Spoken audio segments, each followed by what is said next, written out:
Good evening, everyone. I'd like to call the Monday, April 13th, 2026 um, Common Council meeting to order. Clerk Toronto, I believe you would like to make some comments regarding the link for this meeting and other expectations. Good evening, members of the public. To maintain good audio quality for yourselves and council members, we will be muting everyone not speaking by default. If you would like to speak during the public portion of the meeting, please submit your request in the chat. Directions to do so will be listed. We ask that you provide your full name and residential address, as those are required for all speakers at in-person council meetings. Those wishing to speak virtually must activate their camera, displaying the speaker to be recognized by the chair. Additionally, if you are called on to speak, please provide your details in the following format in the chat. My name is full name and I live at residential address. I would like to speak for, against agenda item. You will then be given 5 minutes to speak. Thank you. All right. Disrespectful, rude, and disruptive speech or actions will not be tolerated. Such speech or actions, as well as verbal attacks on any person, may result in the individual without notice forfeiting the remainder of his or her allotted time. And as Clerk Toronto said, please turn on your camera if you're online, if you would like to speak. At this time, we're going to invite to the podium Pastor Chuck Zolt from Summit Church. Let's all stand for invocation.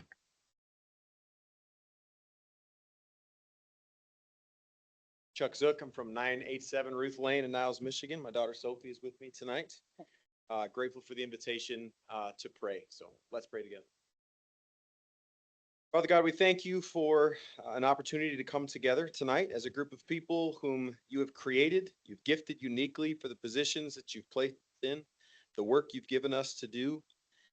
Lord, in your word, you tell us to pray for those who are in leadership over us. And so we do that tonight. We ask that you would bless our council members with discernment, clarity, as they make decisions that ultimately affect people. We pray that those decisions would bring honor to you. Lord, in your word, you tell us to seek the welfare of our communities. And so we pray for the city of South Bend, the greater Michiana area. But I pray that we would desire to know what is right and good and holy, that we would be able to approach our neighbors with a posture of love and service, even when we disagree with one another.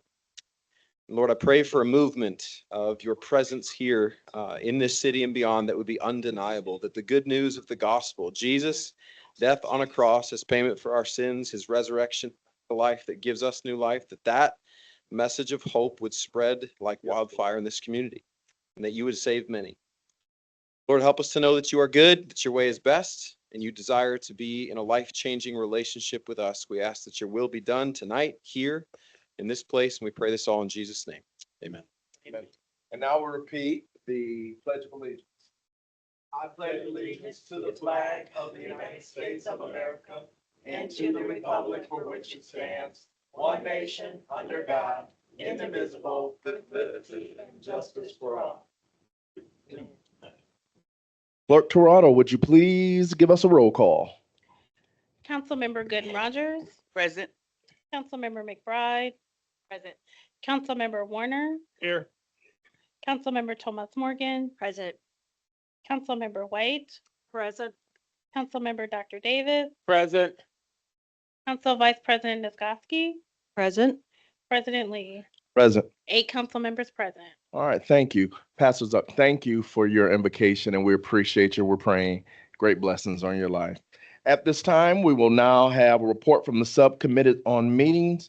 The subcommittee on minutes, March 23rd, 2026. To the Common Council of the City of South Bend, the subcommittee has inspected the minutes of the March 23rd, 2026 meeting of the council and found them to be correct. Therefore, we recommend the same be approved. I will now Motion to entertain a approve. motion. Second. There's been a motion and a second. All in favor? Any opposition? Motion passes. Minutes are accepted. There is no special business tonight, but we do have our wonderful Director of Public Works here, and we'll have him give an update from Public Works at this time.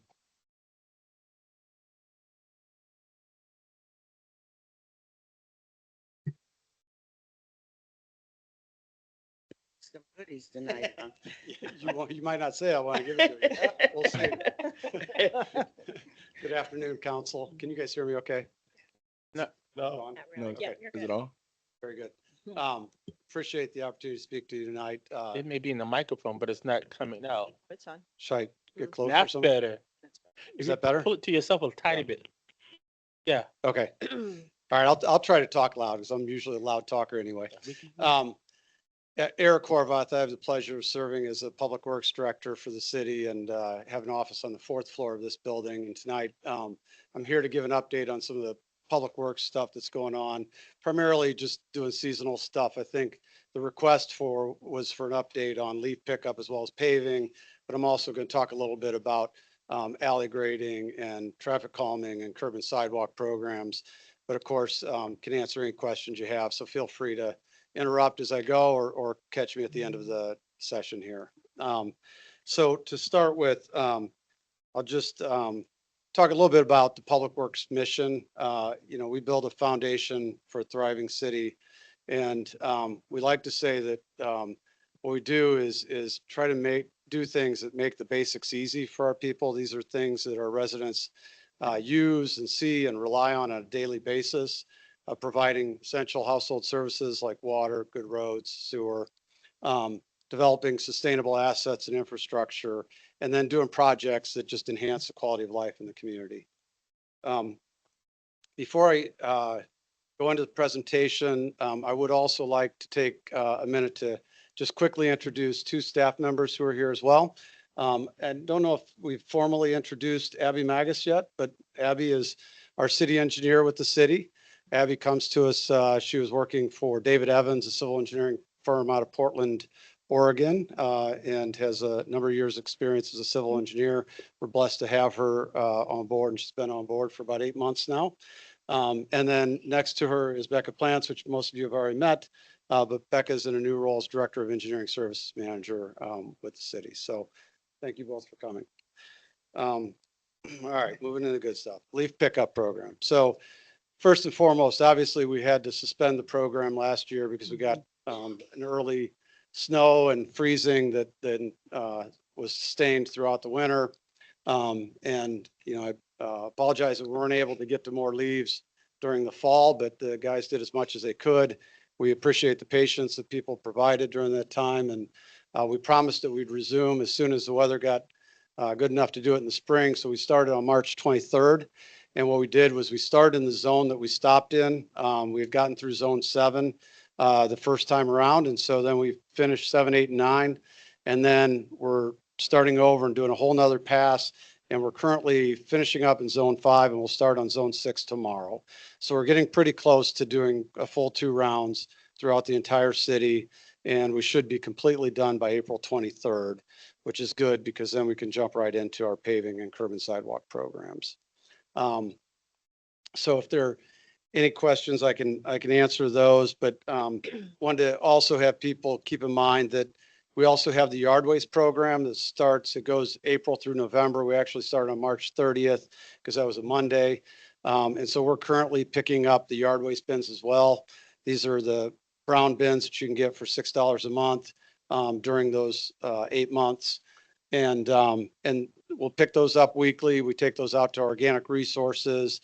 You can put in twigs, grass clippings, yard waste, weeds, that type of stuff. And then we go ahead and take that out to organic resources to process into mulch and compost at the organic resources facility.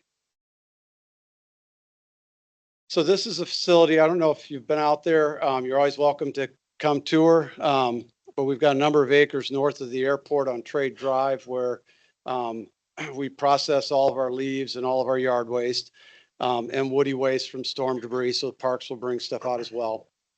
And we've got chippers that will end up making into wood mulch that then we can use in the parks.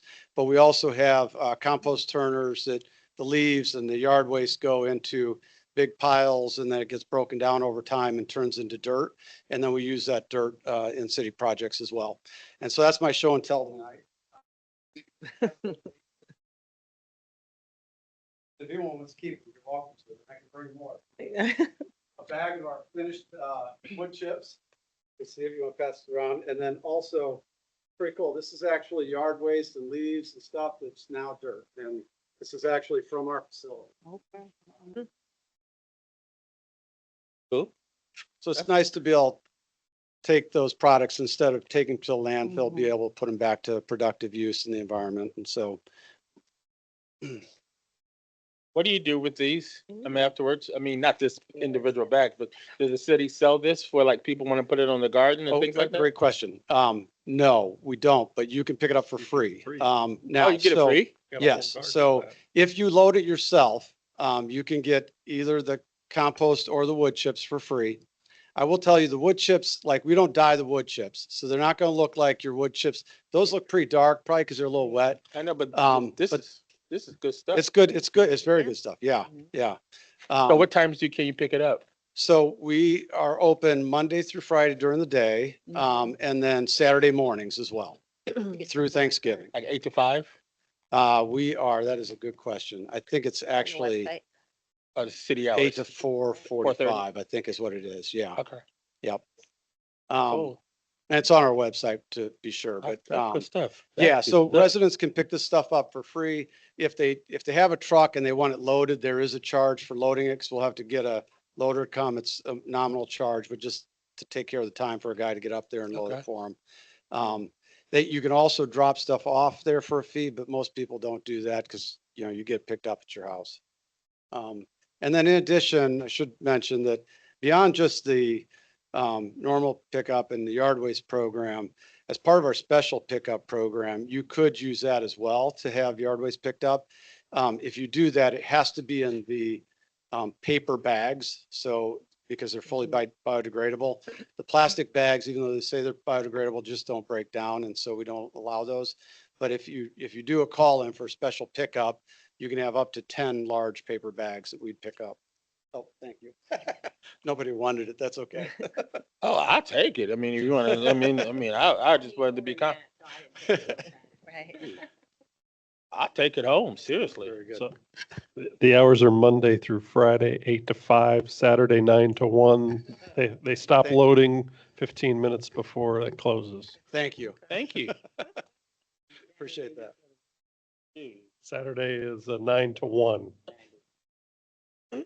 Yeah, we added Saturdays. The loader guy likes it if you take him donuts. I did not say that. Okay, so now This is moving for on. AG Parts Worldwide. Sorry. Now moving on to the paving program. So the asphalt plants are open, so we're excited about that. You'll see that our crews doing patching are doing pothole patching now with hot mix, which is great because it'll last a lot longer. And then as soon as the leaves are done, we're going to start milling. So we'll look at start milling April 27th and start our paving program. We've got 50 different streets planned for this year. It's a little over, well, it's around 41 miles currently that we will be planning on paving this year, lane miles. And then just a couple things for your reference. So you can view the paving map anytime on southbendin.gov, which is right up there. And they'll pull up a map just showing you where those are. They'll start in red, and then if it's in progress, it'll be like a purple, and then it'll be green when it's done. If there's some kind of catch that something happens that we can't get to that one or something, that'll be in yellow, and we'll notice it on there as well. But there shouldn't be a reason that we wouldn't get to all of them. But that can keep you updated. And then also, if you have questions about the condition of certain streets, as you guys know, we do the pavement condition index that we update, and that's online as well. And so if you go to southbendin.gov and then you just go down a little bit, it'll have what the current rating is, and you can look at historical stuff too. And then you can click on any segment of street and see what that PCI rating is. And obviously, if it's red, that means it's not in good condition. If it's in green, that means it's in excellent condition. Yellow somewhere in between, but each segment will have a score somewhere from 1 to 100. And that's how we decide on which streets to do primarily, is looking at those lowest rated streets. What you may find though is there are times where we may have a segment of a 28 street and a 32 over here, and in between it might be 40. So we'll do that whole segment instead of doing these little segments. It would be very inefficient if we did it that way. But that's how we end up doing the paving every year. And so you can jump online anytime and check those out. All right, then we'll talk about just two specific projects, just because they're a little larger and a little more involved. Ireland Road, you saw they're already started down there. They're closing things off to do a lot of work on the curbs and the approaches. And this is from the city limits on the west side all the way to Ironwood on the east side. So it's a whole stretch of Ireland. We will be adding a turn lane at Fellows because we found it was a little dangerous there. Thank you. Thank Thank you. you. So it'll be good to have a turn lane there. Yeah. And then we will, as this project's going on, because it's 4 lanes and we can do it here and we're not doing any underground infrastructure, we're going to keep 1 lane in each direction open while we're paving. Mm-hmm. So we'll pave the outside lanes and we'll move cars and then we'll pave the inside lanes. Thank you. And then we're expecting to be completed by the end of June. By when? By the end of June. Yep, end of June. Yep. Oh, that's not bad. And then Colfax, this is a streetscape project that we're doing just east of the river here. And it's analogous to what you saw in LaSalle. It's very similar. So we're going to have a new multi-purpose path that's from essentially the bridge to Hill Street. And then from Hill to Eddy, we'll be repaving that, but we won't be doing the full streetscape. And so you'll see new signals. You'll have elevated intersections at both Sycamore and Niles. At the East Bank Trail, we'll also elevate the trails, make it safer to cross there. Decorative lighting and benches and new trees will be included in part of this construction. In addition to that, then you're going to see, well, let me talk about the phasing a little bit. So on that project, we'll start with Gintz Avenue to Hill Street. When we get that done, we'll open it and we'll go from Gintz to the bridge. And then after that, it'll be from Hill Street to Eddy. We'll do the repaving program. And that'll be done in late September. By November, it will get completed with that project. It's a pretty encompassing project. There is some underground work that's happening there with some storm facilities and water facilities. So that's why it's going to take a little bit longer to do than just a straight paving program. In addition, a separate project that's going to happen adjacent to it is the Colfax Bridge. The county's redoing that bridge. We're partnering with them on that so we could make sure that we carried those elements through the bridge. So making sure we got lighting on the bridge and that there's a multi-purpose path that carries through and that we make the intersection a little safer to cross at MLK and Colfax as well. So all that will be happening this year as well. That one has not gone out to bid. They're a little bit behind. So hopefully that'll get out to bid soon and they'll get started on construction yet this year. All right, next one, curb and sidewalk. So again, we'll be starting to tear up sidewalk on the 23rd and put a new sidewalk in. You know, there's the couple programs that we have, of course, the council allocation program, and hopefully you guys have heard back on those and that you've got your list of what we'll be doing there. And then there's the reimbursement program. And let me give you, these are hot off the press, just got them today. So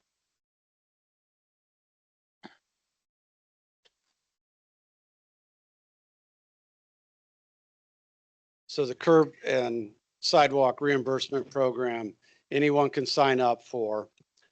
We've got 3 target areas again, which, you know, if you guys recall, we set those based on a couple things, but mostly on income qualifications, and then we move them around the city. And in those target areas, you get a higher reimbursement rate than the other areas, but you get reimbursed in all areas. So if you decide you want to do the program, you sign up for it and we will reimburse you as a homeowner at certain rates, as a homeowner in target area at certain rates. And then everyone else gets half of what the homeowner rate is. So if even commercial wants to do it, they can participate. It's just at a lower rate. We do pay $950 for ADA for the access, for the, at the intersections, for any of the programs, because we're trying to encourage as much of that as we can possibly get. Do you make payment plans? Or do they have to pay up front? That is a good question because we used to. Let me get back to you on that because I don't know for sure. Just send me an email. Yeah. Or all of us an email. Yeah. So that way yeah, it'll help me to be able to share that with people. Yep. Yeah, that's a great question. I apologize for not knowing that because we used to have that and it does make sense because sometimes people can't pay for it up front. But I think the problem with that though is I think they have to pay for it It's a reimbursement. now. and then they get reimbursed. So yeah, actually now I think about it, we wouldn't for that. Yeah, not anymore because the way we do it now is you sign up, you get the work done, you pick your own contractor. Okay, And you pay them and then we come out with measurement and we pay you back okay, got per you. lineal foot. So just to be clear, like on that reimbursement program, you may recover 50% of your costs, you may recover Gotcha. 25, you may recover 75. It depends on a lot of factors, one of Mhm. which is what contractor you go with and what they're charging. And the second is whether you're in the target area or not, and those will impact it a little bit. But it was structured so it would initially be a 50-50 program. But I don't know if that's changed now. It may have changed a little bit with the cost going up. So you want questions now, or you want to wait till after? You're welcome to ask. Yeah.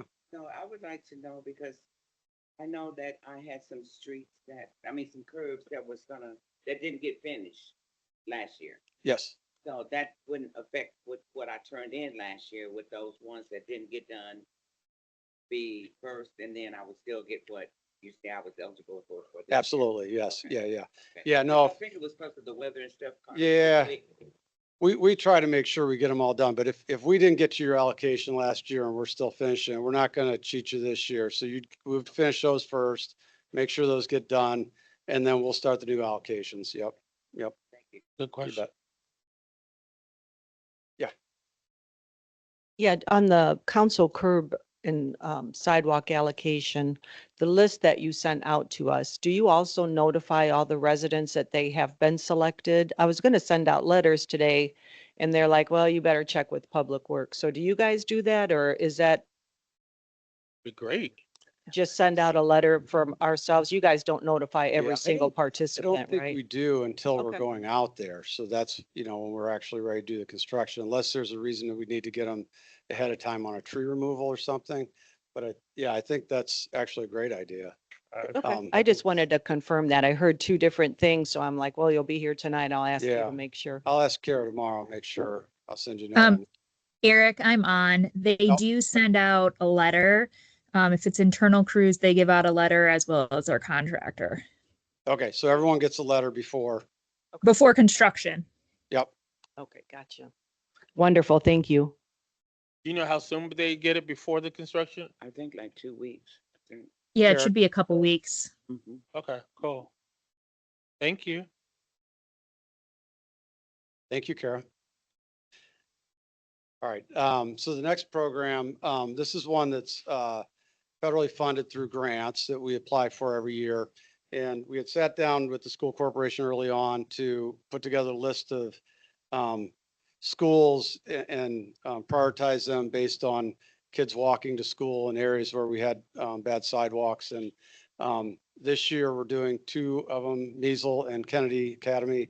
We're doing about 3.25 miles of sidewalk, as well as 60 ADA curbs or ramps. And about $3 million worth of work that we had to pay 20% of. It's an 80-20 match fund. So we'll continue to apply for those every year. We've been pretty successful at getting those, and provided the funding stays, we'll continue to try to get those every year. And those should be both completed this August. Okay, here's another one that I know people love, alley grading. This is one that we have switched the way we're doing this, and we go zone by zone now. And so we start in one quadrant and we move to the next, the next, the next, so we can hit every quadrant in the year. This just makes us much more efficient. Before, when we had people calling in and we were trying to jump from the southwest side to the northeast side. It just wasn't nearly as efficient. So if you do have ones, you can call and let us know that you want to make sure we address, and we'll just make sure that we know which zone they're in. And then, you know, as we go through, just know that it may be towards the end of the year if you're the last zone that we're going to get in. And so we start that in May, and then we'll work on that through November, and we'll try to get every single, they do drive every one of these, and if they see it's in bad shape, they will be regrading it. So in addition to that, I think. Who's the, Eric, I'm gonna start, who's the email contact there? Just do 311 and we'll get it, Okay, if you're okay with that. sure. Yeah, Do what? just call 311. Okay, Oh. you can email me. But if you do, this is all I'd ask. If you can email me, I love but your email look. me a list if you would, rather than like Right. one every day. I would appreciate it. Thank I you. like the bug Kara. 'Cause She's always otherwise I'll forget 'em. responsive. I just sent you a text. I'll try to shoot. Gotcha. Thank you. All right, everybody, you're gonna have to not have your questions until he gets done with his presentation. It's all good. Okay, so alley cleanups, it's another program. This is not something Public Works does. So this is Neighborhood Services and Enforcement. They will help with the neighborhood cleanups, but also if you call in for an illegal dumping, a lot of times you'll find people will take a load of something and just dump it in the alley somewhere. When you have that, call 311, Neighborhood Services, we'll get to it. And then the last one is the, as you know, we made an effort to start pruning and brush clearing on alleys just because it gets so overgrown. And it's something constantly that just needs to be kept up. And again, this isn't a Public Works one. VPA is doing this through our forestry department. But if there are specific requests, let us know and we can try to hit them. But he does have each of these alleys graded on a system and has a prioritization list that he's going to attack each year. Okay, and then jumping in traffic calming, and I share the numbers because I know you guys heard this before. This is a program where we just get an overwhelming number of requests with very little capacity to be able to do it with the amount of funding it takes. And specifically in relation to speed humps, you know, there's lots of stuff like even the Colfax Avenue project that we're doing and other projects that when we work on streets, we try to think about complete streets and try to find ways to either narrow streets or somehow make traffic slow down. Sometimes speed humps, sometimes other mechanisms. But specifically, we've had 450 unique locations requested since 2018. We only have the money to do about 12 a year. And so that's on average what we have. We have 120 speed humps in the city right now, which is up from 0 when I started, right? So that's a good thing, I think. Well, let me clarify that. It's between 120, 130 concrete, and then we still have about 20 of the rubber ones as well, but those just haven't held up very well, so we don't do those anymore. And so feel free to send us a message if you have one that you want to make sure is on the list. And what happens is we take that request in, it goes through a process. The GIS has a lot of this data in it. It does initial weighing, and then we look at doing some actual speed studies there. And then, whoops, sorry. Based on that, then we end up doing a prioritization. The prioritization takes into account the volume of traffic, pedestrians and bicyclist volumes, crashes, the speeds of the vehicles, and then also proximity to sensitive facilities like schools or daycare centers or parks. So they use all that to help weigh it. So if you've got a 30-mile-an-hour zone, people are going 60, there's a park next to it, and you know, there's been a number of crashes, it's going to be on the list, right?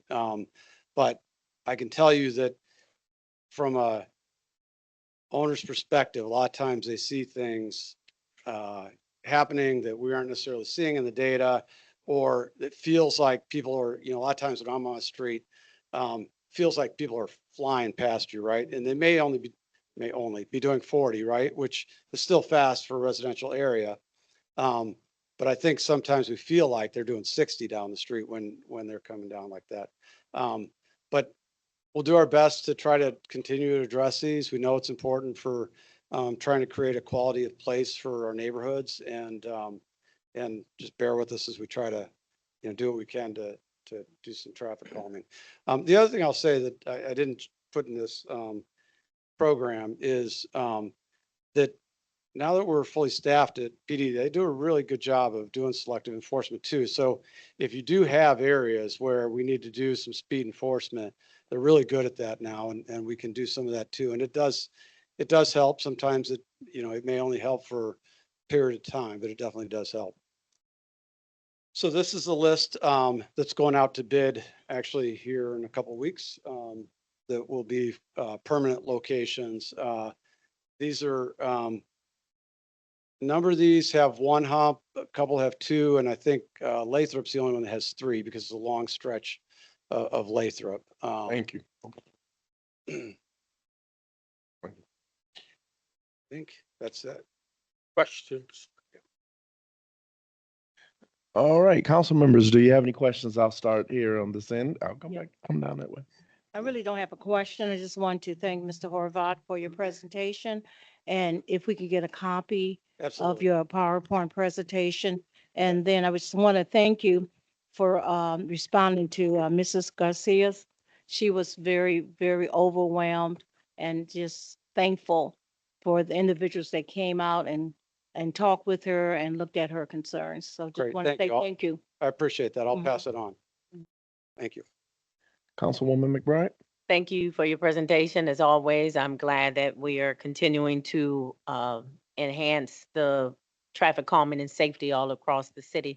So every year it gets better. I will email you and Kara offline about 3 items that was still lingering on my to-do list that Okay. I'll ask you about. Thank you. But thank you so much. Yeah, don't ever hesitate to follow up if something's dropped off my radar. Nope, that's fine. Thank you. Thank you. Thanks so much, Mr. Horvath. I just wanted to clarify, you were talking about alley cleanups and if there's illegal dumping. Yeah. That people can call 311 and request a pickup. It's my understanding. Does that not seem true?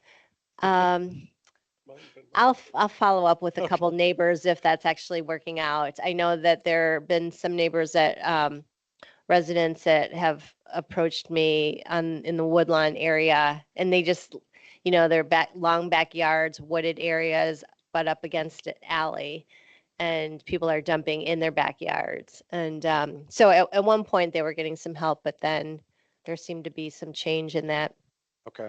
Yeah, I Anyway. can talk to Liz about that. I wonder if it has something to do with the difference if it's on private property or public Mhm. property.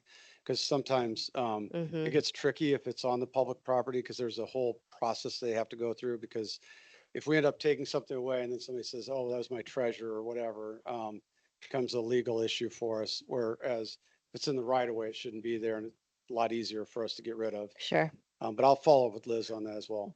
I'll circle back with these Okay. residents too, and let you Great. know. Okay. Thank you. Thank you. Vice President Niskowski? Thank you, President Lee, and thank you, Mr. Horvath, for your presentation. Appreciate it so much. The speed bumps, when you do the traffic studies, how long does it take to determine that you have enough data to say, yes, this needs to be selected? So Because the- I get this question like Mhm. all the time. Yeah, it doesn't take us long to do a speed study. The problem is, so it has to be a normal week and it's not a football weekend, something like that. And we do it Tuesday through Thursday so that we have average days opposed to a busier day. And so we really just need a week's worth of data. It's just a matter of getting the counters out there and being able to set them and then get the data. We could always do more and get more data, but typically you get a real good feel with a week's worth of data. Okay. And then I would just like to say thank you. I seen Gertrude was listed on for the speed bumps. We just did a cleanup there Saturday. Oh, great. Some neighbors and some of our youth council members were out there. And I know you said it feels like they're flying by, but believe me, they were flying down Gertrude, and it was very unsafe. I mean, they had vests on and all of that, but it was really unbelievable how fast they were going.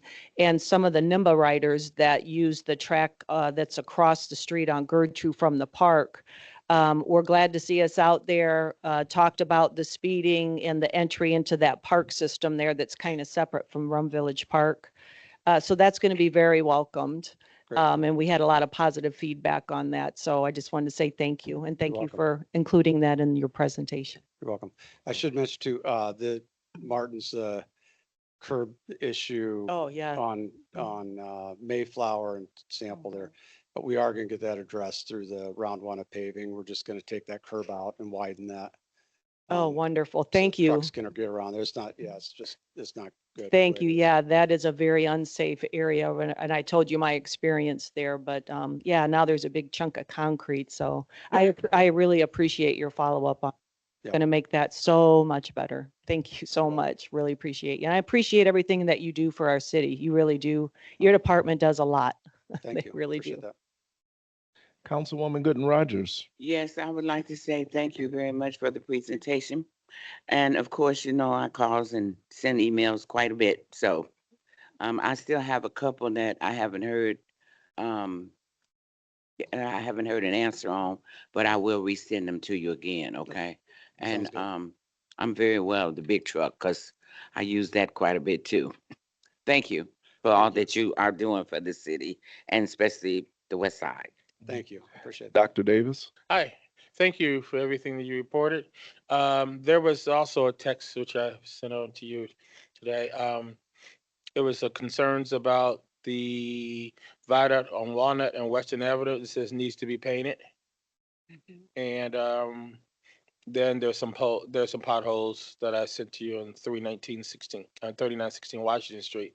But if you can look at that Walnut and on Western viaduct there and take a look at that. And that would be really appreciated and everything else. Yeah. And thank you for the Anytime. I appreciate it. Mr. Warner. Can I just say something? Yes, ma'am. Now, I thought there was a program this year that I was told that a lot of the viaducts here in town was going to be looked at this summer about being painted. Do you know anything about that? It came out of administration somewhere. I can't remember who told me, but because I had sent that in too about Walnut and Western. And Yeah. I was told that there was a project that was going to be looked at this summer to see about viaducts getting painted. Yeah, we can look into that. I think there was definitely some work downtown that they were going to do, trying to figure out how to make sure that we don't specifically have homeless encampments underneath. I those can't hear bridges. you. That the just work underneath some viaducts in downtown, but I don't know if there's any specific plans yet. But I think part of that did entail just trying to clean things up, brighten things up with lights, and looking at painting too. Those are things that they're not our responsibility, but we can do. We just need to get permission from the railroad company because they technically own the superstructure and the substructure all the way down to the ground. And so it's ultimately their responsibility, but a lot of times if we ask them, they're not going to spend the money on painting. So we would have to do that. But we can look into that. Okay. Can I follow up to that, please? You know how the Angela, well, not necessarily Angela, but going toward Notre Dame, Yeah, they had yeah. the different designs there. Yes. I forgot there was some kind of project that did that. You know, those Yes. not painting. I can't remember all about that. But is there any kind of thing that could be done like that over there on that viaduct there with that? Because I think that would be a nice interest to have something as classy as that. Mhm. That would be cool, like especially on the approaches where you're doing the left turns, right? Like, Yeah. that'd be a great place for murals. Yeah, because the Yeah, murals, why I don't we mean, get some I've been to mural different cities mania and I've to- seen it, and that one always stands out to me when I remember there was some kind of competition or something that I can't. I mean, I've been around for so while, but that one I thought would be a nice one. when Yeah, I that'd heard be a about great that. area. Yep. Okay, cool. Thank you. Mr. Warner. Any specific questions? I've got a couple emails outstanding. I Okay. think just sent you last week. I'll chime back. I try to go to your staff and not bug you with everything. Everybody, your staff is all very responsive. I just thank them, and the work that they do for the city is very much appreciated, not only for myself, but from the residents. And please pass that on. Thank you. Yeah, we do need to get back to you on the North Shore stuff, and we'll follow up on that. He was on vacation last week. All good. Well, again, thank you, Mr. Horvath, for your presentation. I am so grateful to see that there's an area that needed some love from as a target area. So we're excited about that, and thank you for all that you do and this information. I didn't know that city gives out free dirt. I didn't know that I didn't know what happens when I put my yard waste out and where it goes. So it's good to know that that's available to our representatives. So thank you all very much. Thank you very much. Thank you for your presentation. At this time, I will now entertain a motion to resolve it to the committee of the whole. Don't move. There's been a motion and a second. All in favor? Aye. Any opposition? Motion passes.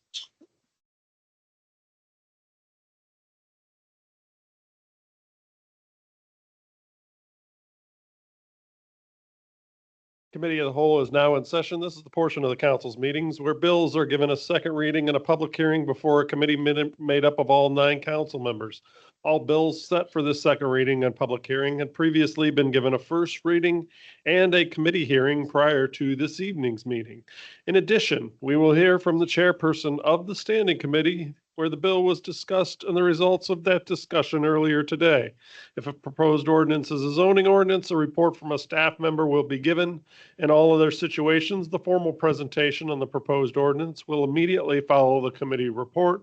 The formal presentation shall be untimed. Following that, we shall have a public hearing in which the members of the public shall have the opportunity to address the council about the bill in the public hearing. Clerk Torado, will you please give Bill, we do have one bill, 1726, was tabled for 2 weeks. Bill 1726 will be heard at our next meeting. Clerk Torado, will you please give Bill 1426 a second reading?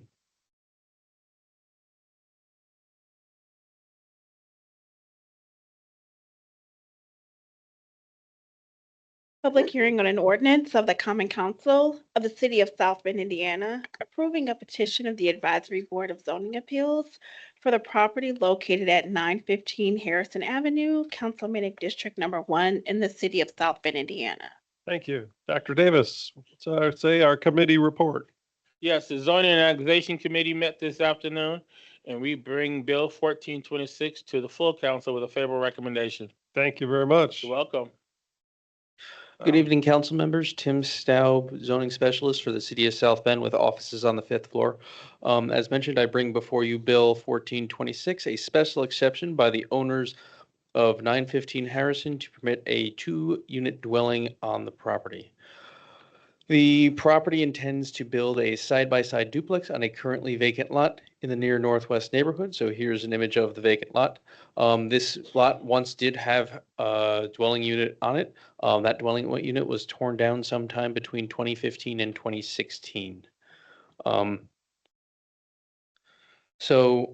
to provide additional context, there are some nearby duplexes and triplexes in this neighborhood. Here are some elevations and the site plan, so you have an idea of what it will look like and how it will sit along the lot. It will be served by alley-loaded parking. But in the end, the use of 2-unit dwelling is consistent with Objective H1.1 from the city's comprehensive plan, which encourages residential developments with a mix of housing types, densities, price ranges, and amenities. And it is also consistent with the near northwest strategic plan, which calls for missing middle housing types like duplexes to be blended into the neighborhood. And as mentioned, it comes before you with a favorable recommendation. Thank you. And our petitioner, good evening, welcome. What would you like to add? Good evening. I'm Kathy Schuth, Executive Director at Near Northwest Neighborhood. We're at 1007 Portage Avenue. This is a continuation of the Near Northwest trying to build small scale neighborhood scale buildings for affordable rental projects. This is a type that we've built. This will be our fourth duplex of this design. This is kind of like a middle block design, and then when we put it on a corner, they kind of stagger the units a little bit, but these are 2-bedroom units that we will rent and manage. So I'm happy to answer any questions. Thank you. Council members, any questions? Okay, seeing none, we'll go to the public hearing portion. Do we have any members of the public, either in the room or online, that would like to speak regarding Bill 1426? Anyone in favor or against at this time? I do not see any members of the public in person or online wishing to speak. All right, thank you very much. Bring it back to council members. Any further questions, follow-up, comments? Lee? Yes, I would just like to say that we're very excited for another duplex to be built in the first district. The NNN has been doing a great job of redeveloping that area. The biggest one you have is a quadplex, correct? And it fits right into the neighborhood and so when people hear that the NNN is doing a building or building a home, they're very excited about it. And so thank you. What else? May I have a motion? I'd like to move that we send Bill 14-26 to the full council with a favorable recommendation. Second. For Toronto, we have a motion for a favorable by Councilmember Thomas Morgan and a second by President Lee. Can you please take a roll call vote for us on that favorable motion? Councilmember McBride, Aye. Councilmember Warner, Aye. Councilmember Thomas Morgan, Aye. Councilmember Dr. Davis, Aye. Councilmember White, Aye. Councilmember Good and Rogers, Aye. Vice President Niskoski, Aye. President Lee. Aye. 8 ayes. Thank you. Bill 1426 will go to third readings here in a few minutes. Clerk Toronto, at this time, can you please give Bill 1526 a second reading? Public hearing on an ordinance of the Common Council of the City of South Bend, Indiana, approving a petition of the Advisory Board of Zoning Appeals for the property located at 1245 East Madison Street, Councilmanic District Number 4 in the City of South Bend, Indiana. Thank you. Dr. Davis, do we have a committee report? Yes, the Zoning and Annexation Committee met again today, and we bring this bill to the full council with a favorable recommendation. Thank you, sir. You're welcome, sir. Mr. Staub. Good evening, council members. Tim Staub, zoning specialist for the city of South Bend with offices on the 5th floor. I bring before you Bill 1526 for a special exception by the owners of 1245 Madison Street to permit a 2-unit dwelling on this property. The applicant intends to build a side-by-side duplex after demolishing the current residential property as shown. Here are the site plans and renderings for the proposed house. The site plan is what the petitioner intends to build. The rendering is a mirror image of that site plan. And it is intended to provide general reference to the point of what the structure will look like. The use of a 2-unit dwelling is consistent with objective H1.1 of this from the city's comprehensive plan, which encourages residential developments that contain a mix of housing types, densities, price ranges, and amenities. It is also consistent with the 2022 Northeast Neighborhood Plan, which suggests low-density residential like duplexes as a use within this section of the neighborhood where this property is located. And as mentioned, it comes to you with a favorable recommendation. Thank you. Council members, any questions regarding the duplex, special exception for duplex for 1526? Councilmember Gooden Rogers. I'd like to ask a question. How many rooms is in this in the duplex? What do we have in there? I do not know, but I will let the applicant provide any additional information for the layout. Okay, that's all I wanted to know. Thank you. And I Thank you. skipped that part. Our petitioner. Yeah. I'm Nathan Sprunger at 1511 East Jefferson. The goal with this project, as I said before, and not everybody got a chance to hear this because not everybody was at this the meeting before this, but the goal is to create a duplex that looks like a single family home that fits in with the neighborhood, that doesn't detract from the, from the quality of what we've got going on there, and only build on it. As far as the number of bedrooms, there would be 4 bedrooms, 3 baths in each of the units. In each unit? Correct. Yeah, it's 2 stories. Nice. That's the goal. All right, thank Thank you. Any other council members with preliminary questions? Okay, at this time, we'll go to the public hearing portion. Any members of the public wishing to speak regarding the special exception for a duplex in Bill 1526? Anyone in person in the room or online that would like to speak either in favor or against or with a question? I do not have any members of the public in person or online wishing to speak. Thank you. We'll close the public hearing. I'll bring it back to council. Any further follow-up questions, comments? Can I have a motion? Motion to send this to the forward with a favorable recommendation. Second. I have a motion for favorable by Dr. Davis and a second on that motion by President Lee to send the bill forward for third reading with a favorable recommendation. Clerk Toronto, can you please give us a roll call vote on that favorable motion? Councilmember Gooden Rogers, Aye. Councilmember Thomas Morgan, Aye. Councilmember White, Aye. Councilmember McBride, Aye. Councilmember Warner, Aye. Councilmember White. Aye. Did I call your name twice? I'm so sorry. I meant to say Councilmember McBride. Okay. Okay, I did say yours. Oh gosh, we're gonna start over. Okay. Councilmember Gooden Rogers, Aye. Councilmember White, Aye. Councilmember Dr. Davis, Aye. Councilmember Thomas Morgan, Aye. Councilmember Warner, Aye. Councilmember McBride. Aye. All right. So- Vice President Niskoski, Aye. President Lee. Aye. I have 8 ayes. We got 15 ayes. That goes forward with a favorable We're gonna blame recommendation the heat. to third reading here in a few minutes. And next, Clerk Toronto, can you please give second reading to Bill 1626? Public hearing on an ordinance of the Common Council of the City of South Bend, Indiana, approving a petition of the Advisory Board of Zoning Appeals for the property located at 1010 Furbringer Street, Councilmanic District Number 1 in the City of South Bend, Indiana. Thank you, Dr. Davis. Yes. Committee report, please. The zone annexation also had this on our agenda, and we bring this bill to you with a favorable recommendation. Thank you. And I'll turn it over to, Street name. all right, thank you. And I'll turn it over to Mr. Staub. Good evening, council. Tim Stowe, zoning specialist for the city of South Bend with offices on the 5th floor.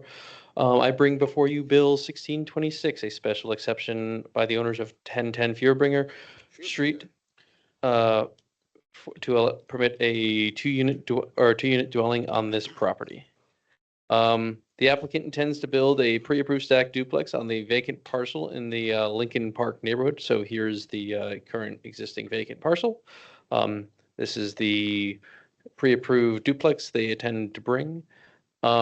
And previously there was a residential structure on this. This was demolished in 1986 by the city at the time.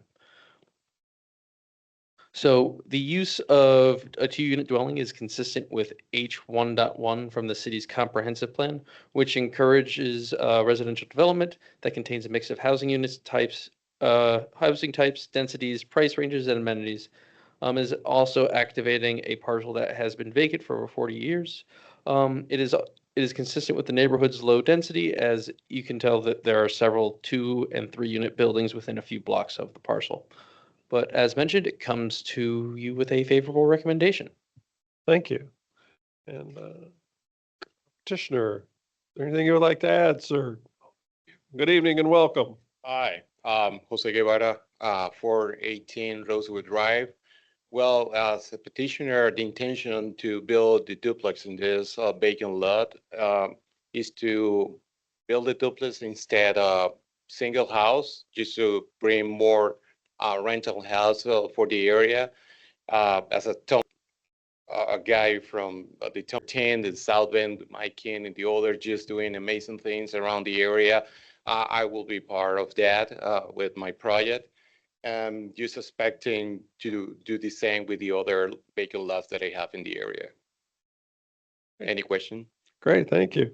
Council members, any questions regarding the special exception on Fearbringer Street? Yes, I have a question. Councilmember Gunn Rogers. Yes, I would like to know, is this a personal rental or is this a company or business or? Well, I have a business. I'm running my own business, general contractor in the city of South Bend, but there's going to be for rental for families in the area. Yeah. So will you be owning this you will be, your company will be renting out this duplex? Yeah, that's going to be the owned. So are you gonna be making sure that the renters keep it up and keep it clean and stuff, help keep the area clean? Oh, yeah, well, we are going to be taking care of everything. Well, I'm sole proprietor of my Okay. company. Yeah, there's not a big company, just Okay. small developers in the area. Yeah. Okay, thank you.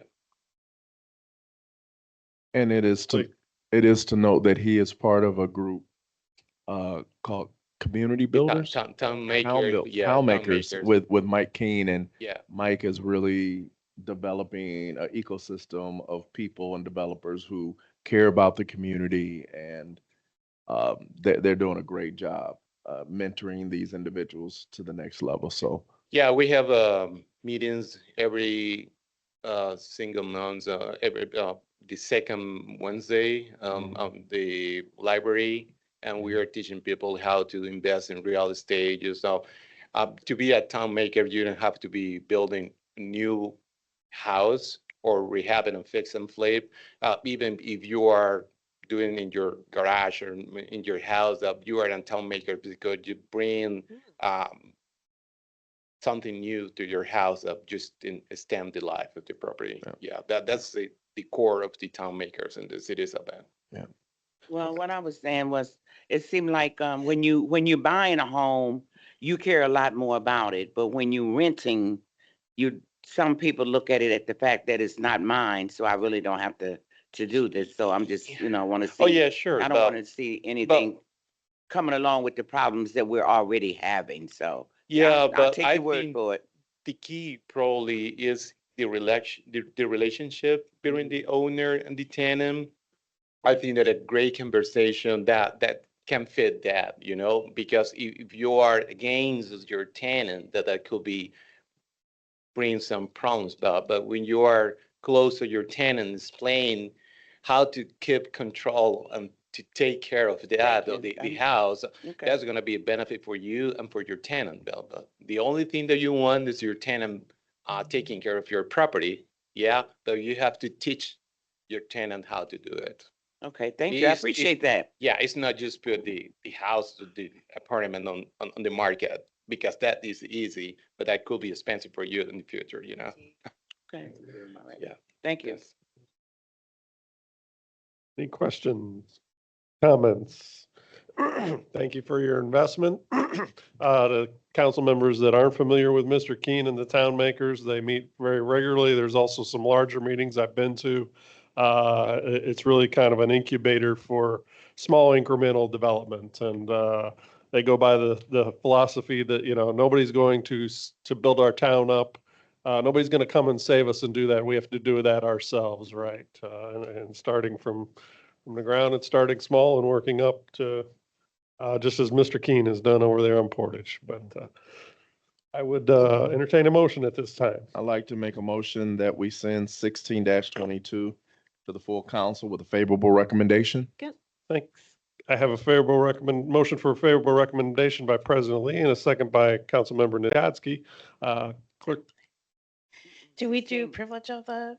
Do we? Oh, do we got to do public hearing? hearing. I got ahead of myself. Trying to get everybody to bed early. So we are going to go to the public hearing before we vote on that motion. So at this time, do we have any members of the public that would like to speak regarding the special exception for the duplex on Fuhrbringer Street? Anyone in the room or online at this time? I do not see any members of the public in person or online wishing to speak at this time. Thank you. Thank you for reminding me. So we'll close the public hearing. I do have a motion for a favorable recommendation by President Lee and a second by Vice President Zgodski. Can we take a roll call vote on that favorable recommendation for Bill 1726? Councilmember Dr. Davis, Aye. Councilmember Thomas Morgan, Aye. Councilmember Gooden Rogers, Aye. Councilmember White. Aye. Councilmember McBride, Aye. Councilmember Warner, Aye.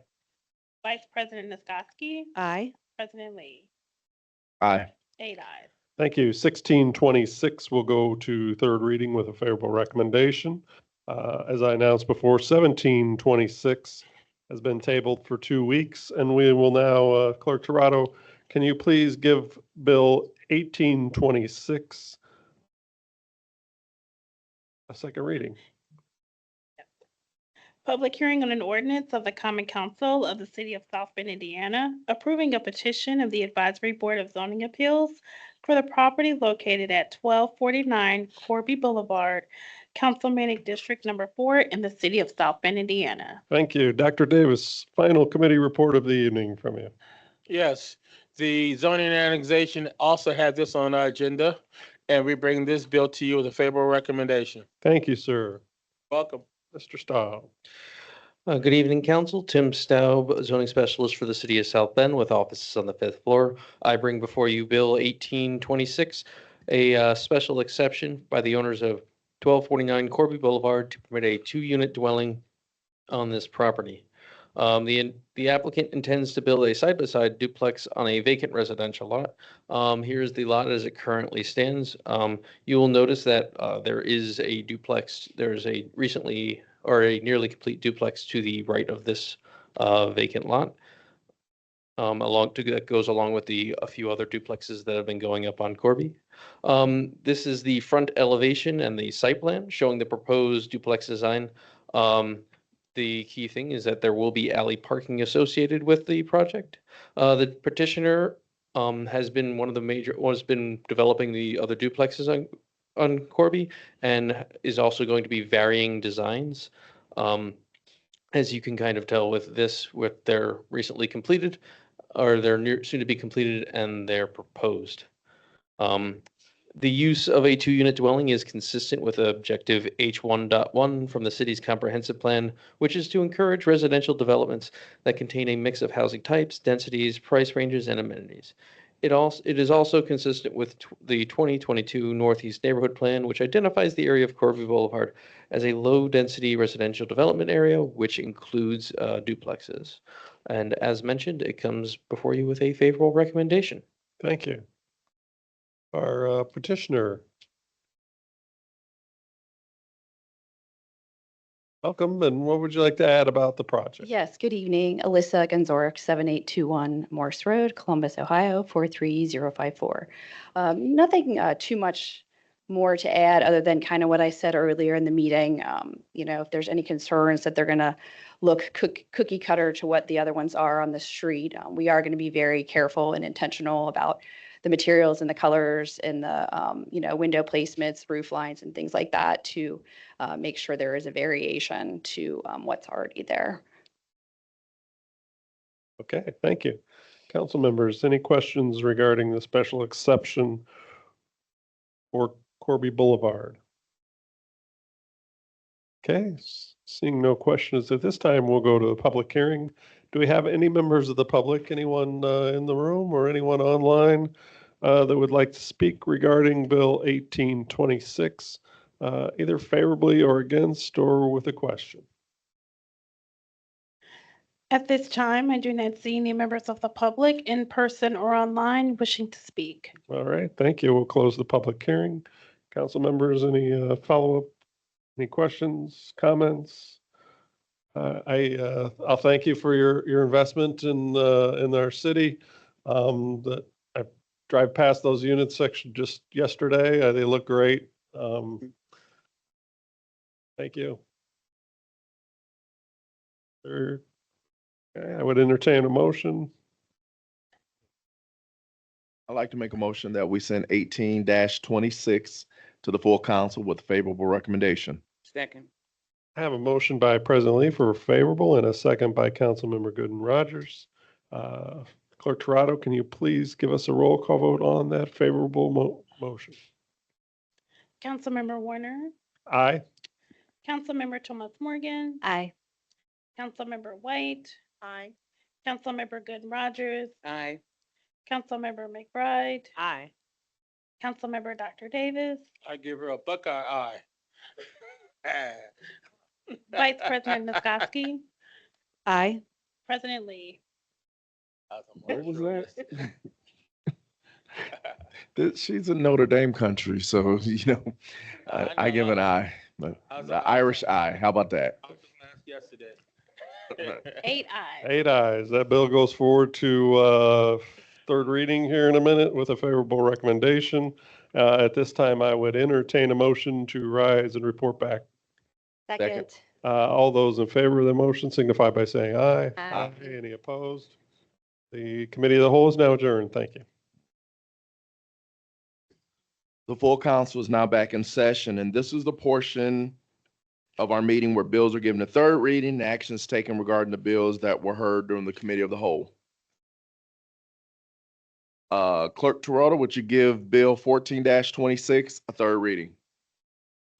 Third reading on an ordinance of the Common Council of the City of South Bend, Indiana, approving a petition of the Advisory Board of Zoning Appeals for the property located at 915 Harrison Avenue, Council District Number 1 in the City of South Bend, Indiana.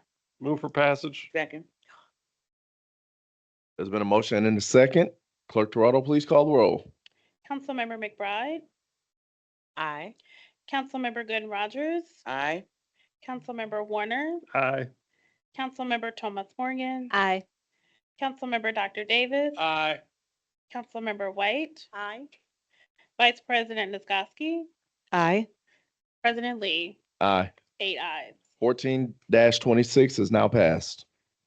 Clerk Torado, please give 15-26 a third reading. Third reading on an ordinance of the Common Council of the City of South Bend, Indiana, approving a petition of the Advisory Board of Zoning Appeals for the property located at 1245 East Madison Street, Council District Number 4 in the City of South Bend, Indiana. Move for passage. Second. There's been a motion and a second. Clerk Torado, please give the roll. Councilmember White, Aye. Councilmember Warner, Aye. Councilmember Thomas Morgan, Aye. Councilmember Dr. Davis, Aye. Councilmember Gooden Rogers, Aye. Councilmember McBride, Aye. Vice President Niskoski, Aye. President Lee. Aye. 8 ayes.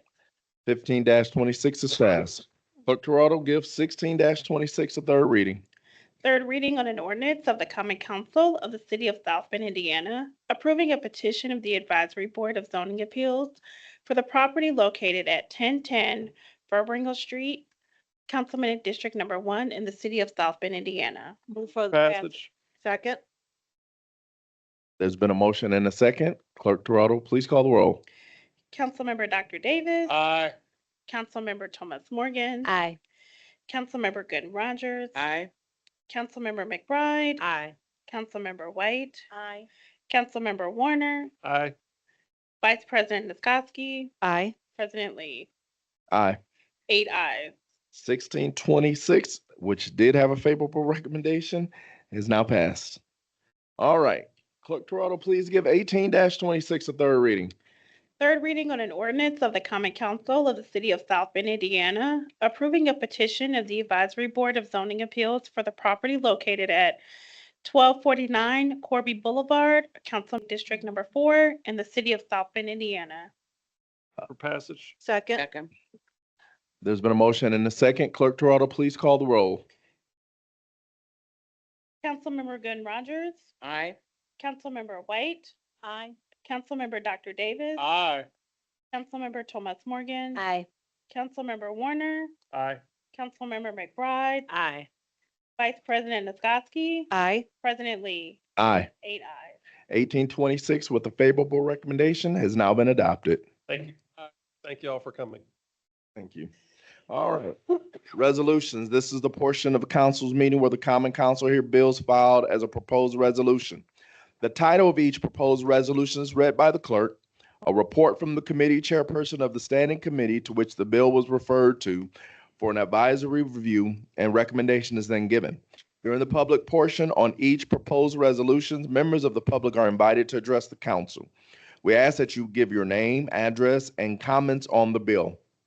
If you have any questions, they will be addressed by the presenter during their rebuttal. Each member of the public is limited to 5 minutes, with those speaking in favor going first, followed by those in opposition, then a 5-minute rebuttal for the presenter of the bill.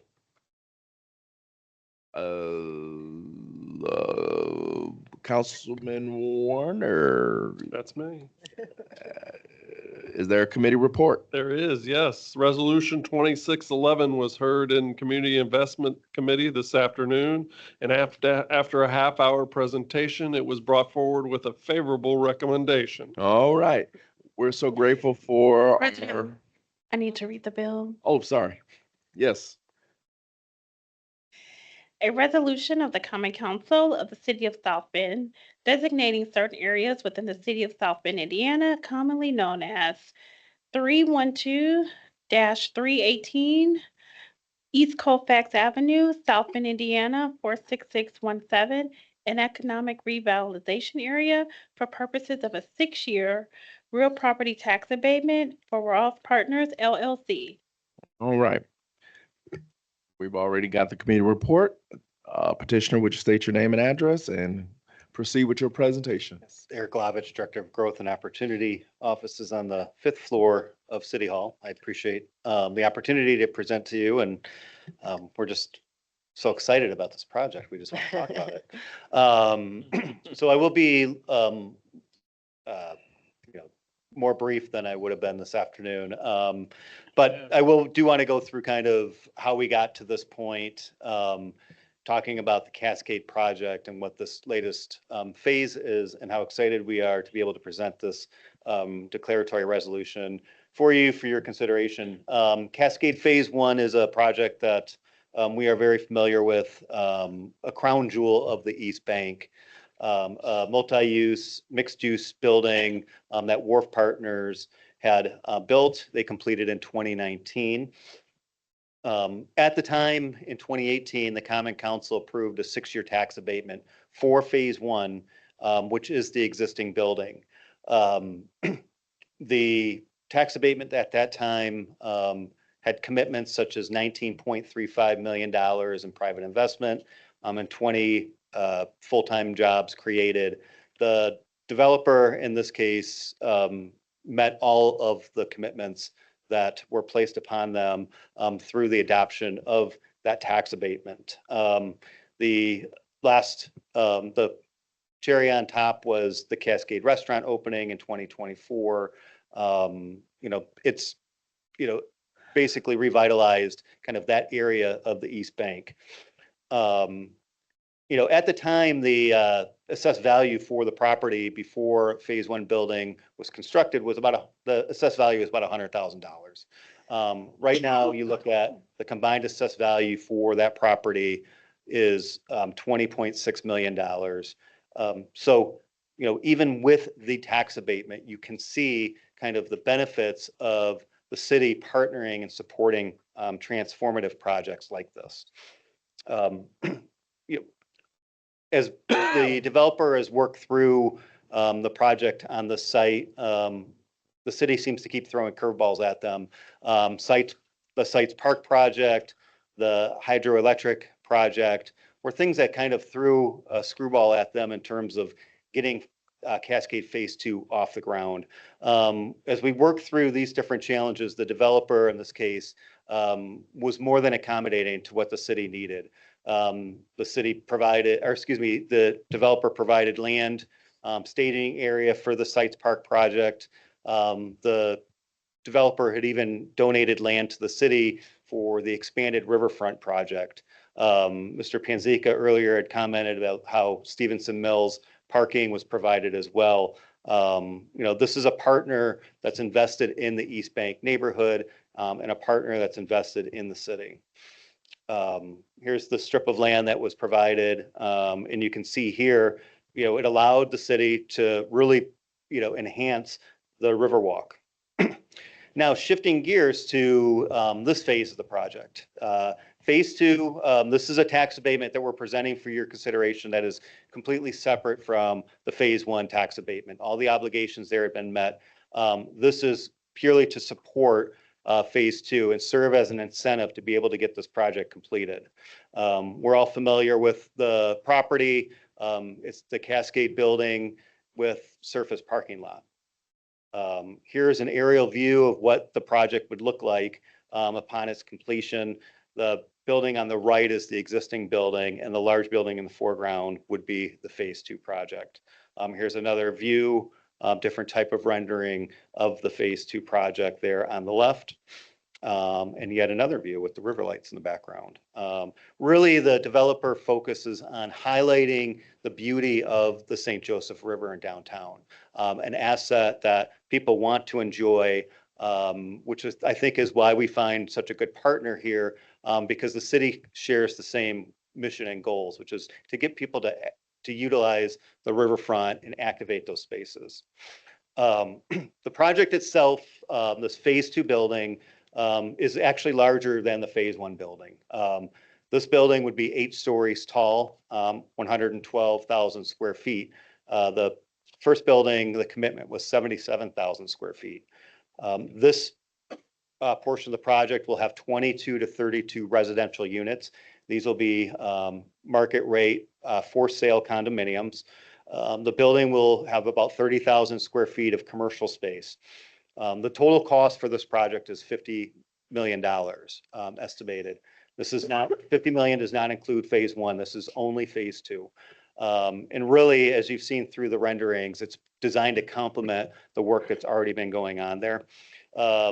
The petitioner developer estimates that, the commercial spaces here, a low estimate would be 15 new jobs with an annual payroll of about $50,000 per year.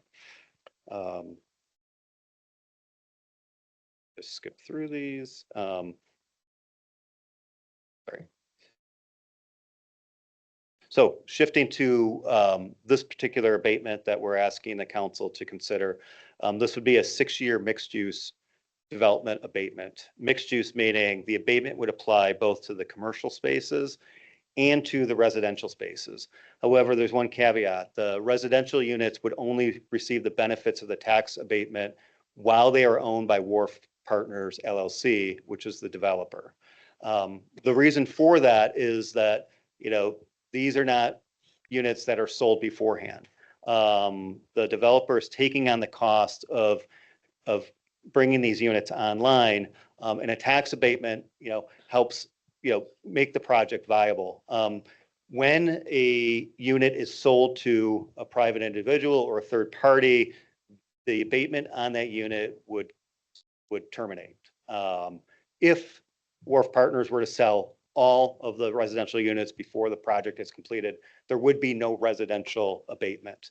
If they were to complete the project and still own 10 of the units, then the abatement would apply to those 10 units, but only up until the point that they were sold. So now looking at the tax abatement estimates, we kind of have to divide it into 2 buckets, one being the commercial spaces, which is pretty straightforward. These numbers on your screen are based on estimates that we came to in working with the developer. Basically, what we're looking at is after the project's completion, the commercial spaces would be expected to bring in about $312,000 a year in property taxes. We apply an aggressive abatement to this. Again, it's an aggressive abatement because this is truly an incentive to have the project get completed. Without this incentive, it's highly likely that this project would not be able to continue. So you look through after the 6-year abatement, the commercial spaces, the tax liability is about $1.8 million. And we would propose abating about $1.7 million. One of the data points that we like to show is kind of what happens in the future if the abatement were to not continue or were to not to be passed. You know, you're looking at significant losses and potential city revenue here if this project were to not move forward. Now, the residential estimates is a little bit more tricky because it's difficult for us to have ideas to terms of how many residential units that this abatement would apply to. So we ran some tax numbers. We figured out that, you know, per unit, each residential unit would have about a $33,500 tax liability after they were completed. So then we're taking the abatement away. You know, we're basically abating $31,700 of that. Again, just to reiterate, the abatement would not happen if Wharf Partners doesn't own those buildings or own those units. Just to try to give council an idea in terms of the scope of what the residential abatement would look like, we kind of came to the assumption that, you know, if the developer were to own 10 units for an average of 3 years, these would be the tax abatement numbers. You know, so over 3 years, 10 units, you're looking at about $1 million in tax liability, and we would be abating $950,000 of those. Again, these are just estimates. And going back to my earlier comment, if all the units get sold before the project is completed, then there is no residential tax abatement. And the owners of the residential units would pay taxes like they normally would. So as we work through kind of the assumptions that we used in developing our tax estimates, I wanted to just put it all together. So if the assumptions that we used to come up with our estimates all came true, these are the numbers that you'd be looking through after 6 years, which would be the full term of the abatement. The estimated taxes abatement are about $2.7 million. During that time, which would include all of the residential units, the city would still be bringing in about $2.5 million in taxes on top of what was already abated. You know, so much more significant than the $27,000 that the property would bring in if this project were to not continue.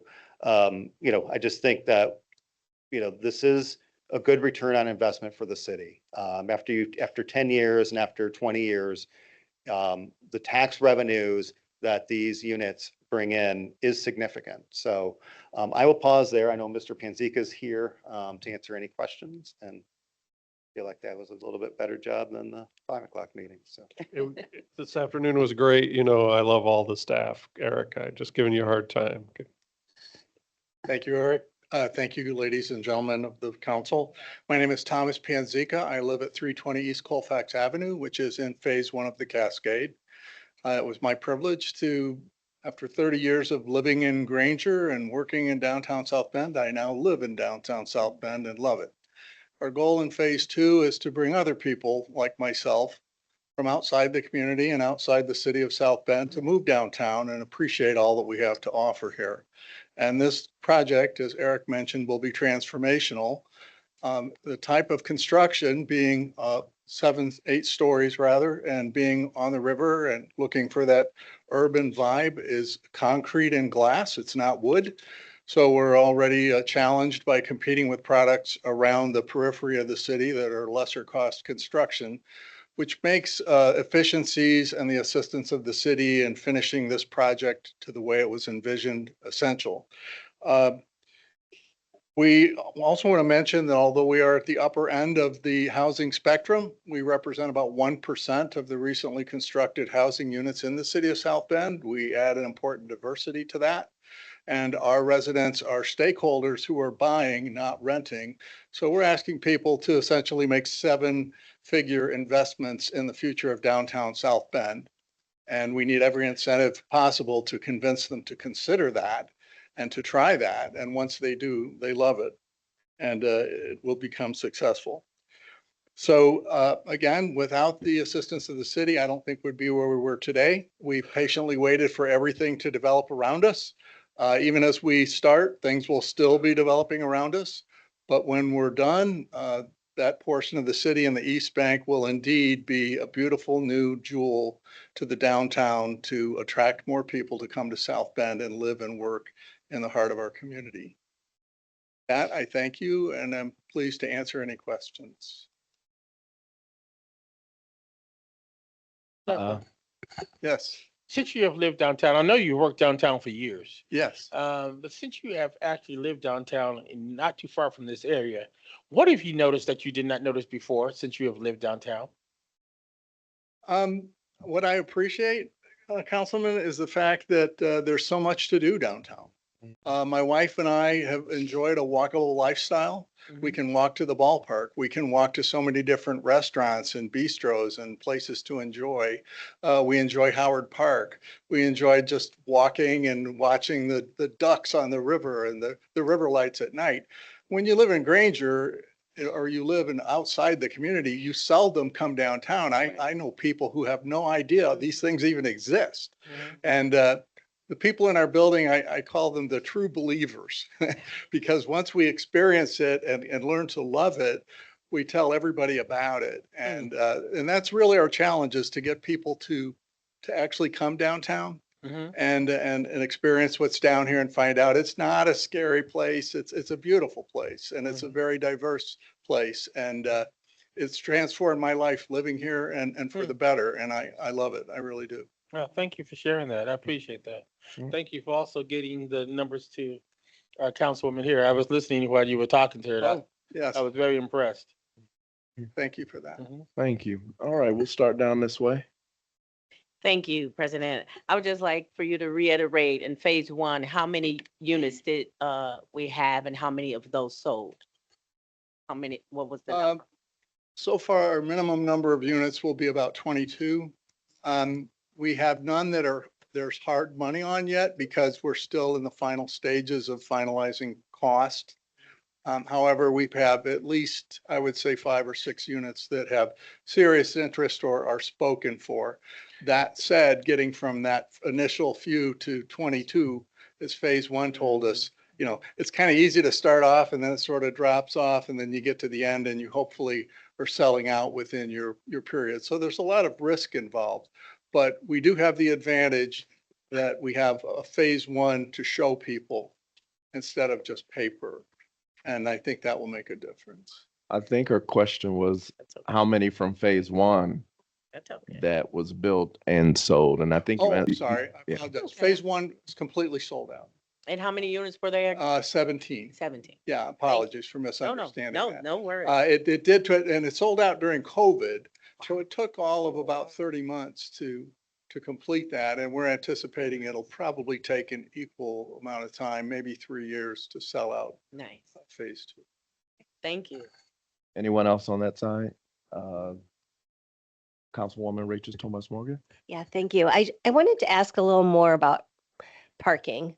Yes. I know we talked about that parking garage didn't, wasn't in the works, but it's my understanding that there's underground parking under phase one, Yes. correct? And so do you expect with that underground parking and then the surface parking, that should be enough to accommodate the residents in phase two, plus the traffic of Cascade? Yes, the buildings are self-sustaining. Phase one had 37 parking stalls beneath, which was enough to accommodate the residents. Phase two will have about 41 parking stalls underneath with it. Not Okay. everybody needs 2 parking spaces. Some have 1, some have none, because they like to walk. However, and when we're all done with the surface parking and the underground parking, I believe we'll have somewhere in the neighborhood of 125 spaces on site, which sounds like a lot. However, if you drive by at night and you see how busy the Cascade Prime Steak and Seafood is, they need more parking. So we really have a parking problem. It's an East Bank problem. It's not just a Cascade problem. And we will be suffering through that for a while, especially with the street construction that will create some problems. So we think we'll be fine in the short term with whatever parking we can fit onto our site. Okay. However, in the long term, we're hoping that the city can partner with ourselves and other folks to do some sort of structured parking or a parking solution that benefits the entire neighborhood.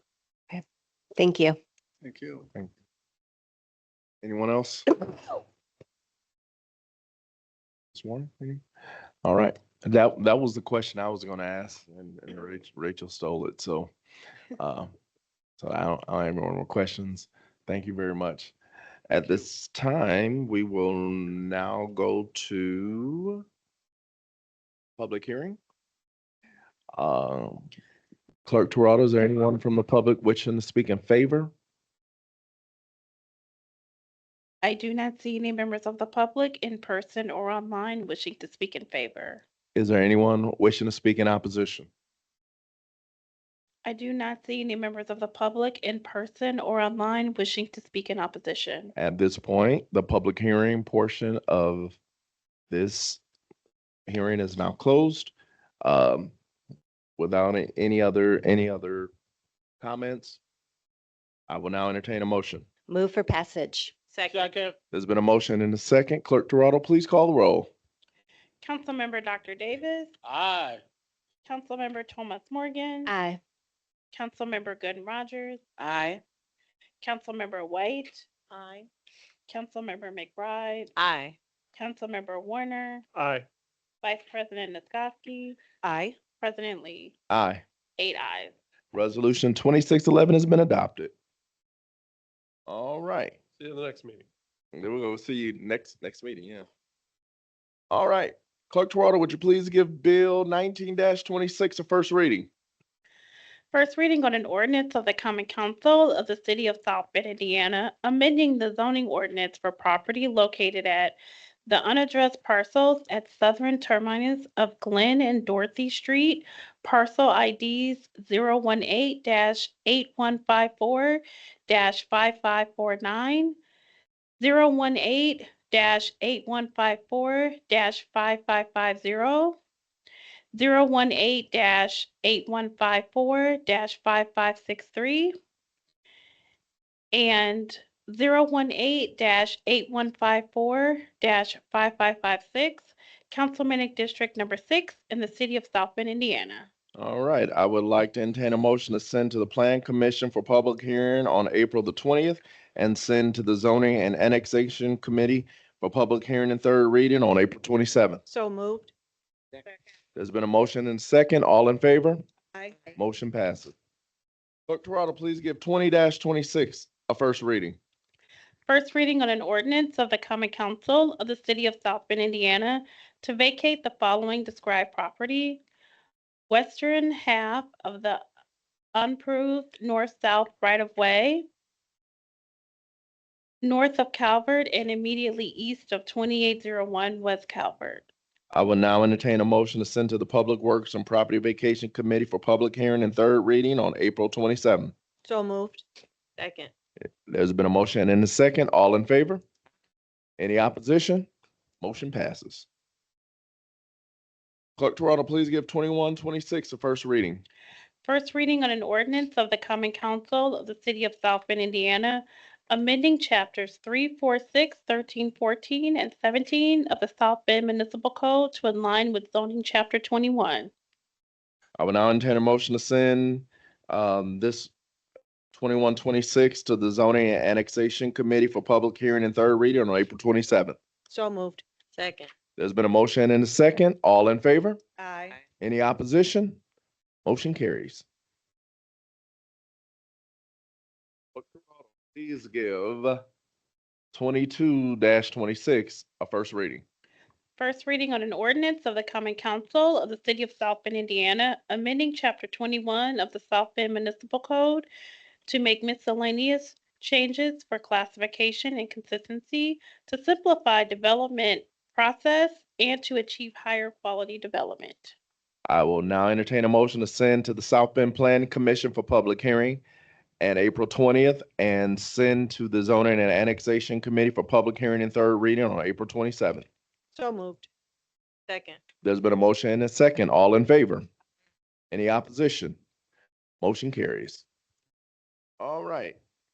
Unfinished business. Is there any unfinished business? If not, we'll move on to new business. Is there any new business? Presently. Yes, with the gas, price relief, I would encourage people, some have said it hasn't gone down, some have said it has, but I would encourage people to notice any of the places that have not moved and reach out to our Attorney General. He is supposed to be monitoring this issue because of the fact that I noticed myself, some of them had not moved. And so they are supposed to be at least 17 cents cheaper. And I have seen that it's been a modest relief, and even some of the places here hasn't done that. So I would, when people have reached out to me about that, I have thanked them for reaching out and told them to reach out to the Attorney General because he is supposed to be monitoring that issue. So please email our Attorney General, send them a note, and let them know the location, the address of the property that has not seen a decline. And please monitor that because we can advocate for things all the time, but if the people are not following it, then that's not cool. So let's monitor those. And also, we'll be following up with a meeting over at New Carlisle regarding data centers tomorrow night. All right. Thank you very much. Any other new business? Councilwoman Rachel Thomas Morgan. Thank you, President Lee. I just wanted to share that I joined our St. Mary's community today for their Raise Your Voice Summit on sexual violence prevention and education today. And it was a very powerful day of activities and panel discussion. And I wanted to lift up our own council and clerk intern and vice president of St. Mary's Student Council, Kayla, who wrote and performed a beautiful poem at today's activity. So thank you, Kayla, for all you're doing for our St. Mary's community. Anyone else? Yes, Vice President Skowski. Thank you, President Lee. This probably should have been under old business maybe, but I did want to talk about the cleanup that we had this weekend in Rum Village along Gertrude for the park there. And I would like to let everyone know that there was 3 members of our student council that showed up. And I really wanted to thank them for participating, and our clerks our clerk's office was very helpful. Jasmine, thank you so much, Ronnie. It was really a good collaborative effort for that cleanup, and I was glad to hear Mr. Horvath talk about some speed calming issues along that road. But along with that, I want to remind everybody, they also had the Tire Amnesty Day. So you could take as many tires as you wanted to the Solid Waste Management District on Kerr Street. And it was very successful. There was a line before they even opened with people with truckloads of tires. So a lot of problems with tires. Please, everyone, get out the message. You can take tires there. There's no charge. During regular time, you can take up to 8 tires. So just encourage everybody to let their constituencies know that is available, and it is a very successful program, and it could help clean up our alleyways. So again, thank you, everybody. But I did want to give some kudos to the clerk's office and to our student council. All right. And then with that being said, on Friday, April 17th, this Friday coming up, 9 a.m. to 1 p.m., the Mayor's Vibrant Neighborhood Initiative. Join us as we clean up in District 1. We will meet at the Christ Temple Church on the corner of Elmer and Elwood. 2307 Elwood, right? You can't miss it. Olive or Elwood, Olive or Elmer Street is right there. We'll start there, and we're going to spend about 4 or 5 hours cleaning up from Olive all the way to Wilbur Street, all the way back to, I believe it's going to be Hamilton Street. So if you're not doing anything on Friday morning, come on out. Thank you. Anything else? Yeah, I would just also like to congratulate Councilwoman Ophelia Rogers along. I thank those who gave me the award, the Charlie High Award, but she also received the award this past Monday. And so I was glad to receive that and glad that she also received it. So it was well reserved and we're rewarded for her. Thank you. Yeah. You're welcome. Thank you, Dr. Davis, for reminding us that. Yes, congratulations to both of you for the outstanding work that you do throughout our community. We appreciate you. Yes. Can we get those details? We would like to highlight you on our social media. Okay. All right. Okay. Thank you very much. All right, we're getting ready to go to the privilege of the floor. Disrespectful, rude, or disruptive speech or actions will not be tolerated. Such speech or actions, as well as verbal attacks on any person, may result in the individual without notice forfeiting the remainder of his or her allotted time. Individuals who wish to address the council must state their name and residential address. Individuals will be limited to 3 minutes only. The maximum time limit for this portion of the meeting shall be 30 minutes. Individuals shall not be permitted to address topics which the council has heard previously on the agenda. The council president may assign a topic raised by an individual during the privilege of the floor to the appropriate council member and/or request the city clerk to contact a member of the city administration for review, and topics assigned shall be responded to at the next scheduled council meeting. At this time, we are opening privilege of the floor. If you are participating in privilege of the floor and you are online, you must turn your camera on and address us there. Clerk Toronto, is there anyone online or in the chambers that would like to speak on the privilege of the floor? I do not see anyone online. Is there anyone in the chambers that wishes to speak under privilege of the floor? All right. If not, thank you all for your time, your talent today. And we has heard great things that are changing our city. So thank you, council members, and thank you, members of the public, for tuning in online and in person. God bless you and have a safe night. We adjourn. Good stuff.